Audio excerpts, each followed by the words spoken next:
मंजिल में बहुत मतलब वन ऑफ द सबसे ज्यादा क्लासेस अगर मंजिल में लिए तो शायद वो मतलब बहुत सारी टीचर ने ली, लेकिन मैं भी था उसमें। तो मंजिल जब भी लेते हैं ना तो ऑब्वियसली यार ड्रेन आउट हो ही जाते हैं, ठीक है। फिर मंजिल खत्म हुई तो मेरी वहां उम्मीद चालू हो गई थी, ठीक है ना। ठीक है, इधर मंजिल खत्म हुई तो सोचा थोड़ा सा रिलैक्स आएगा, क्योंकि फरवरी मार्च में थोड़ा रिलैक्सेशन का टाइम आता है। तो मेरे लिए वो भी नहीं आया था, क्योंकि उधर से उम्मीद चालू हो गई थी, ठीक है। फिर जो है उम्मीद के साथ साथ वो थोड़ा रीस्टार्ट बैच भी चालू हो गया था मेरा फिर, है ना। तो ये सारी चीजें थी। तो 15 शायद 20 मार्च के बाद जो है पहले से ही शायद मैं पिछले 2 साल से छुट्टियां लेता नहीं था, काम में डूबा रहता था। तो मुझे ही फिर जो है मेरे चाहने वाले कुछ लोगों ने बहुत सजेस्ट किया, बोले सर अब ना आप अपना छुट्टी पे चले जाओ यार। कुछ दिन का ब्रेक ले लो आप, बहुत दिन हो गए क्लास लेते लेते, ठीक है। क्योंकि उसके बाद फिर आपका बैच स्टार्ट होने वाला था, है ना।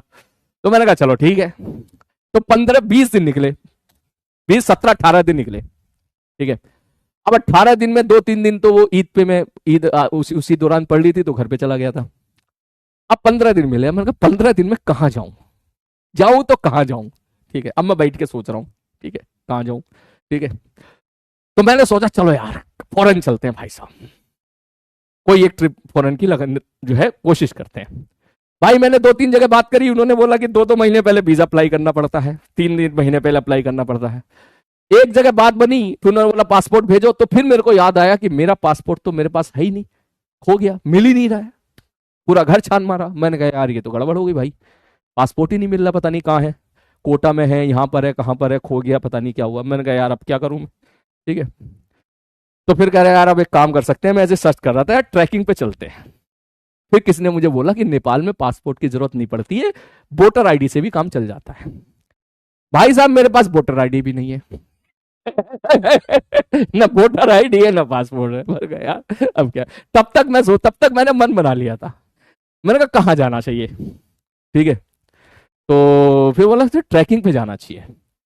अब क्योंकि मैं हूं तो तुम्हारा गुरु ही, तुम्हारे साथ पिछले इतने सालों से पढ़ रहा हूं, तो जो एटीट्यूड बेटा तुम्हारा है वही एटीट्यूड मेरे अंदर भी आ चुका है, ठीक। तो फिर मैं सोचा कि ट्रैकिंग पे जाना चाहिए।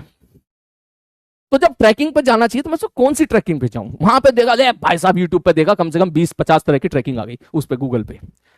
फिर मुझे याद आया तुम्हारा बैच, तुम सारे लोग। तो मैं फिर सोचा कि तुम लोग क्या करते हो। तुम लोग क्या करते हो, तुम लोग ये करते हो कि पहली क्लास में एरोडोप उठा लेते हो, पहली क्लास में एकदम पहली क्लास में पूछोगे सर सर सर एरोडोप लगानी है सर सर, मतलब पहली क्लास में तुम्हें एडवांस लेवल क्या है, ओलंपियाड लेवल जाना होता है पहली दूसरी क्लास में। तुम्हारे अंदर ये है, कहीं ना कहीं तुम्हें पढ़ाते पढ़ाते मेरे अंदर भी यही आ गया। होता क्या है, पहले बेसिक से पढ़ना चाहिए, फिर लेवलाइज करना चाहिए, ठीक। तो करना क्या चाहिए था, पहले 2 दिन का ट्रैक पे जाओ, फिर 3 दिन के ट्रैक पे जाओ, फिर धीरे धीरे धीरे धीरे लेवलाइज करो, ठीक है। ये होना चाहिए था भाई साहब, होना तो ये चाहिए था, कायदे में तरीका भी यही होता है हर चीज का। फिजिक्स में भी पहले आसान सवाल करो, फिर मुश्किल सवाल करो, फिर मुश्किल सवाल करो। लेकिन तुम्हें पढ़ाते पढ़ाते तुम्हारी आदत पड़ गई, तुम्हें क्या होता है, तुम्हें चाहिए पहली क्लास में एरोडॉप चाहिए भाई, ठीक है। पाथ फाइंडर होनी चाहिए पहली क्लास में, टफ क्वेश्चन सबसे पहले करेंगे, मुश्किल सवाल करेंगे सबसे पहले। तो यही सोचते ही मेरे अंदर भी पता नहीं क्या बात आई, मैंने कहा हूं तो तुम्हारा मास्टर ही, गुरु तो तुम्हारा ही हूं। मैंने भी सर्च करा था मोस्ट डिफिकल्ट ट्रैक, उसके ऊपर लिखा गया एवरेस्ट वाला।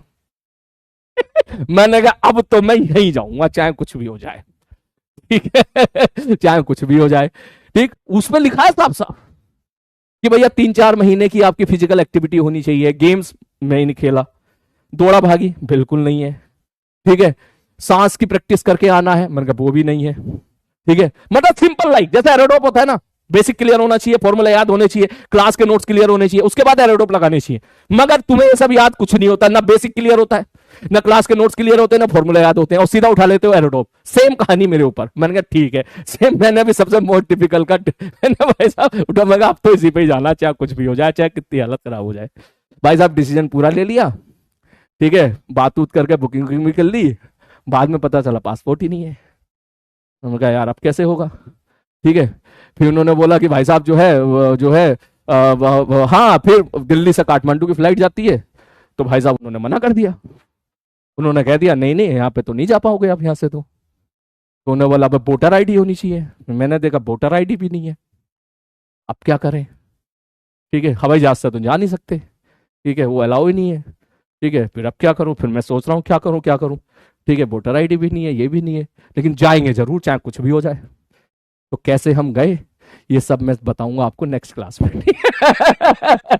ये सब मैं बताऊंगा तुझे नेक्स्ट क्लास में, ठीक है? तो मिलते हैं कल की क्लास में, तब तक अपना ध्यान रखिए बेटा।